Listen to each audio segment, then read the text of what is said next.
On September 8, 2011, I experienced something that changed my life. On that day, I was working on a pressing project.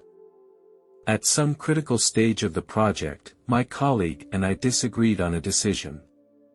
The crux of the issue was about the allocation of resources to the project, specifically, how to allocate the limited human resources.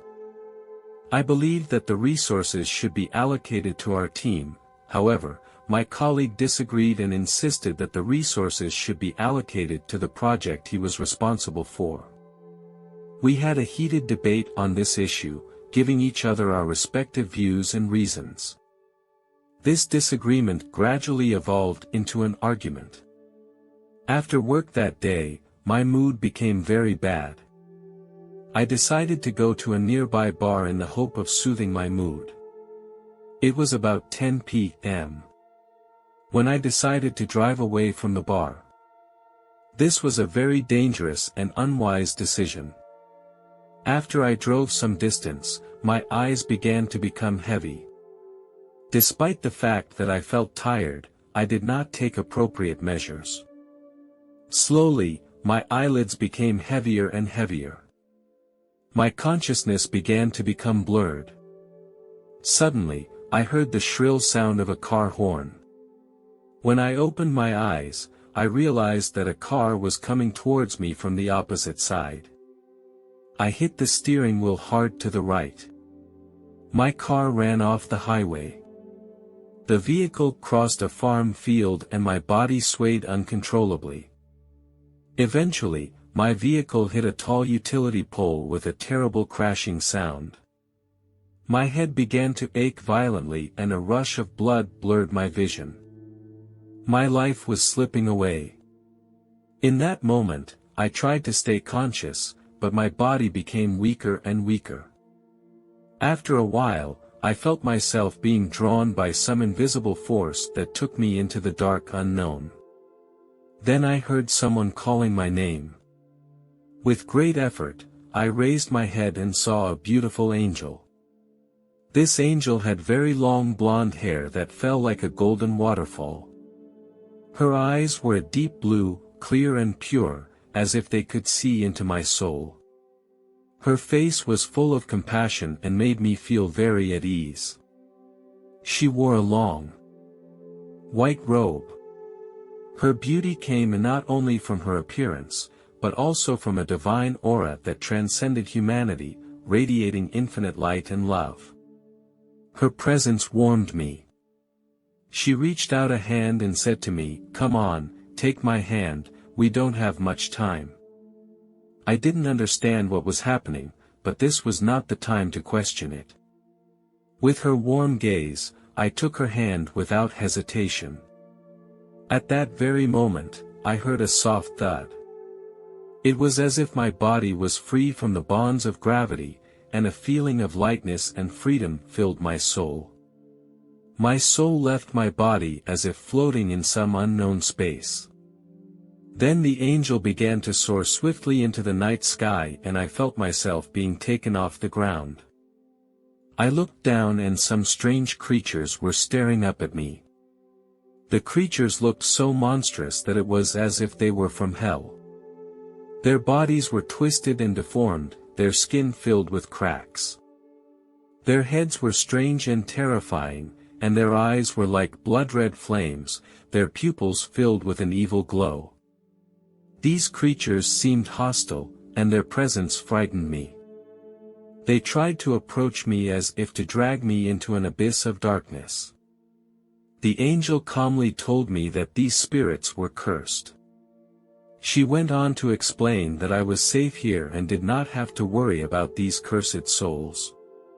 Her voice gave me an inexplicable sense of peace. With her guidance, I was ready to continue my mystical journey. Curious, I asked that angel where we were going. She smiled and answered me, "I will take you to heaven." This answer surprised me because I hadn't been to church in 10 years and rarely even prayed. 10 years ago, my best friend died in a traffic accident. At that time I had prayed to God but received no answer. I became skeptical about the reality of God, which dealt a heavy blow to my faith. Secondly, I gradually lost myself in real life. The pressure of work took up most of the time. I felt that faith did not help much in coping with real problems. I felt that praying was a great waste of time. And religious beliefs had become strange and distant in my life. I didn't quite understand why I was considered a devout believer. After a while, the angel told me that we had arrived. The angel gently let go of my hand and we came to a magnificent circular building. The building was tall and magnificent and shook me to my core. The doors were beautifully carved with patterns and mystical symbols, exuding an ancient and mysterious atmosphere. As we approached the gate, it began to open slowly, as if welcoming us. I felt both excited and slightly nervous inside. But I knew that no matter what happened, the angels would always be with me. A huge building appeared before us. The building was tall and magnificent, as if it were a sacred temple. The walls of the building were very smooth and shimmered with a faint glow. As I walked into the building, my eyes were caught by an intense light. At first, the light was very harsh. I saw a huge figure sitting on a throne, and I couldn't make out his face because the light was so bright. After a while, the light gradually became softer and I was finally able to make out the man sitting on the throne. He had distinctly Jewish features. His skin looked very healthy and his hair and beard were brown. He was wearing a long, white robe. I realized that this was Jesus.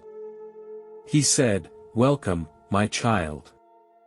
All your questions will be answered in due time." This statement puzzled me. He seemed to understand my inner thoughts. He continued, "My child, you are dead now." He continued sternly, "You are drinking and then driving, and this behavior is deadly.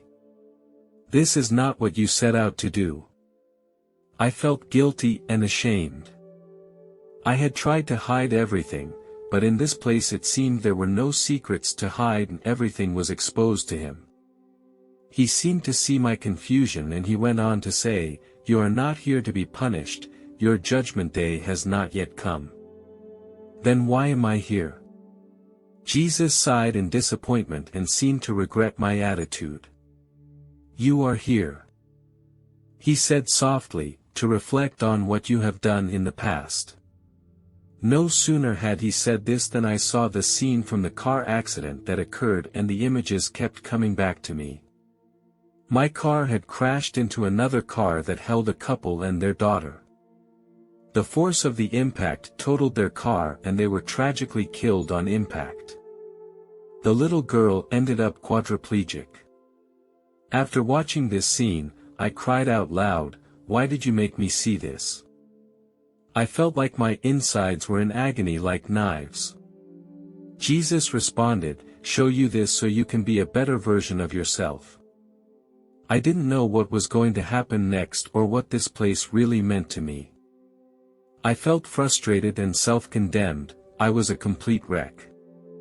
I began to question my existence and worth. Jesus reached out and gently patted me on the shoulder. He said, "Don't beat yourself up too much, my child.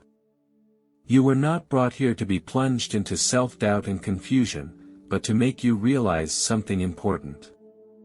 Everyone has a past, everyone has made mistakes. But the past shouldn't define your future.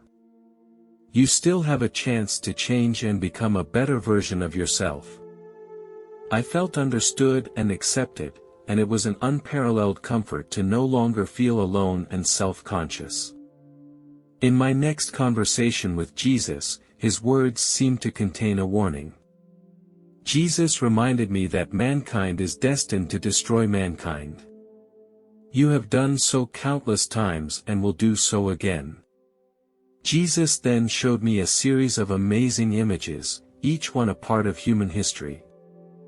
I saw ancient mankind killing each other on a battlefield.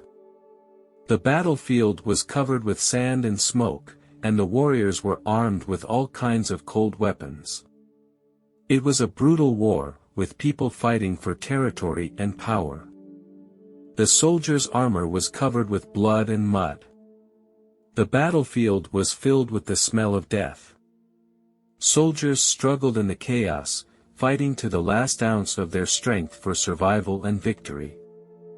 The scene was chilling and made me deeply feel the cruelty and ruthlessness of war.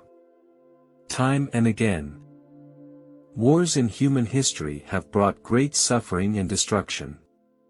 Then the scene jumped to the time of the Industrial Revolution, when warriors used rifles to shoot each other on the battlefield. The soldiers are wearing uniforms. It was a modernized war, and the scale and destruction of the war was even greater. I see hatred in the eyes of the warriors as they fight for their country. War during the Industrial Revolution was full of struggle and pain, and this scene touched me deeply. The scene jumped again, taking me back to the end of World War II, and I saw the horrific sight of a nuclear bomb being dropped.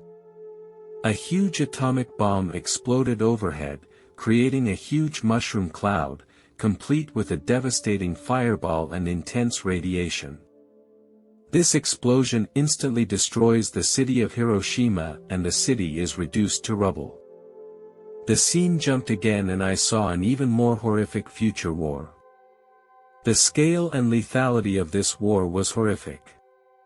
Millions of people were killed in this conflict and many cities were completely destroyed. First, a huge nuclear bomb exploded in Europe. Countless people were killed in the explosion. It was a devastating disaster that caused immeasurable damage to human society. Then, another nuclear bomb exploded in South America, spreading a fiery fireball in all directions. The entire continent was gripped by war and people faced unimaginable suffering. The missiles appeared to have been launched from Asia. My heart was filled with pain and doubt, so I posed the question to Jesus, since you knew this would happen in the future, couldn't you do something about it? However, my question seemed to offend Jesus and his smile disappeared and was replaced by a surge of anger. He replied, "Why should we stop it? Most people have banished us from their lives. Most have lost their faith. Why should we save your race again?" I was shocked and puzzled. Jesus explained that my Father had wanted to destroy the human race, but in the end gave you a chance. Jesus reminded me that when I returned I should tell those who would listen that if they did not heed the advice then they would face destruction. Again, Jesus emphasized, "Now, I must return to the real world and deliver this important message." I gently nodded my head in agreement. Jesus' eyes were full of encouragement and trust. He touched my shoulder and a wave of warmth and strength infused me. After our conversation was over, Jesus began to disappear in front of me. After a while, I felt myself begin to move downward, as if I were landing on an unseen path. This process was accompanied by a strong vibration. As the vibrations intensified, I gradually returned to the real world. The process was like crossing the border of time and space. After I reconnected with my body, I heard someone tapping on my car window. I looked up at the car window and realized it was a doctor. The paramedic rushed to me and said, "Don't worry, we're here to save you." They lifted me into the ambulance and then quickly transported me to the hospital. In the hospital, I underwent a series of tests. One of them was to test my blood alcohol level. I silently thanked God because the test results showed that my alcohol level was 0. It was many years later that I was brave enough to write this article because I felt scared and uneasy. Many people would not believe what I was saying, and even I myself sometimes wondered if my experience was real.